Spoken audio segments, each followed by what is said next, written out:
Hello all. I hope you're all doing well. We're continuing with our weekly portion review.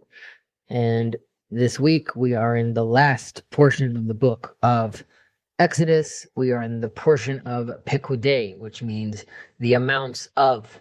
This is really the last portion of the construction, of the little construction of the tabernacle, where we get to see, and we spoke about this a little last year, but Salel from the craftsman from the tribe of Judah, and Oliab from the tribe of Dan, the unification of the tribes of Israel to build this thing, this tabernacle together. And you're obviously welcome to go take a look at what we discussed last year. But today we're going to talk about a different aspect. And we see in this portion, there's this double mention of the word Mishkan, tabernacle. In one of the verses, it says, these are the accounts of the Mishkan, the Mishkan. Now, the sages have learned that this is a hint that the tabernacle, the Mishkan, is really destined to be Mushkan. In Hebrew, that means a collateral. That is, it would be destroyed ultimately due to the sins of Israel, right? We'll have to, there'll be a day to pay it back. And this teaches us that in the tabernacle, in the indwelling of the divine presence of the Shekhinah, in the lower realms is actually like a very fragile matter in this world. And it doesn't have actually the power to endure throughout all of history. Now, this is because the Mishkan is really the manifestation of the Shekhinah, and whose source is obviously infinite, but it's happening within a finite world, right? The presence of the transcendent within the natural world is, in a certain sense, sort of like a foreign body, a foreign implant in this reality.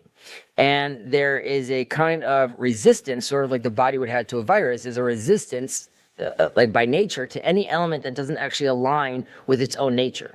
We could look at this as an eighth day creation in a seventh day world, right? And therefore the nature of every sanctuary is ultimately to be destroyed. And this is so long as history unfolds according to the laws of nature, or until the third temple will be built, in which we hope that there'll be harmony between the Mikdash and the world, the temple and the world. Now, then we'll know that the world will actually ascend to become entirely a sanctuary, right? All of the world. And our sages alluded to this, that, that the land of Israel will eventually encompass the entire world, or that the temple will fill all of Jerusalem. These are things that we see in Zechariah 14. Again, not physically it will take over the whole world, but spiritually, right? So when there's an expansion of holiness in the whole world, the temple is no longer destroyed. And we could say that really history is designed as a series of periods, in some which the temple exists, and in others where it's actually destroyed. And this interaction between the transcendent and the natural is really what propels the world forward ultimately, this dance that is happening. Now, in our Torah portion, the phrase, as the Lord commanded Moses, appears 18 times. And our rabbi said that this alludes to the way the Mikdash, actually the temple, completes creation. Also, that in the account of creation, if you recall in Genesis, the phrase, and God said, actually appears 9 times. And although we're told in Ethics of Our Fathers that the world was created with 10 utterances, the first utterance, Bereshit, in the beginning, is actually a hidden utterance, right? So there's 9. So the created world perceives only 9 utterances. Now the Talmud teaches us that the deeds of the righteous are greater than creation of heavens and earth.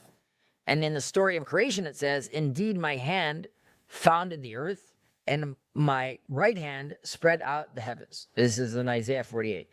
As in, it's as if saying God created his world only with one hand. But regarding to the temple, it says, right in Exodus 15, the sanctuary that God, your hands established, right? With both hands in plural.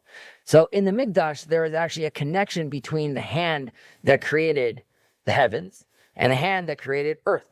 And the unity within that creation is actually revealed. And therefore, there's this duplication, right?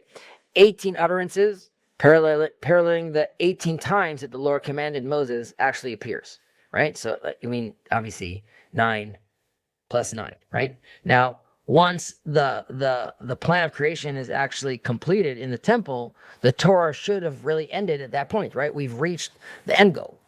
And really, indeed, our portion does end with words in Exodus 40, before the eyes of all the house of Israel, which is very similar to the wording at the end of the Torah, the 5 books.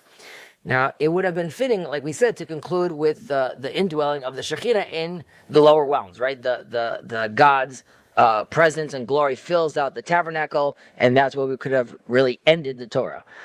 But then there's an additional words that appear, right? It says, throughout all their journeys. Really, so since the Mikdash was not yet established in its permanent place, right, in the land of Israel, there's not yet a full unity between the indwelling of the Shekhinah and the ideal location of Mount Moriah, right? We can't have this perfect orientation. And this is really to teach us and to remind us that we need to take the nature, right, the quote-unquote mundane, and sanctify it, right? So we know that there's the holy, and we know that there's nature. But by taking nature and using our holy Torah to transcend and uplift that nature, we then get holy of holies. And hopefully we could have that for our whole family, country, our whole community, the whole world. Shabbat Shalom.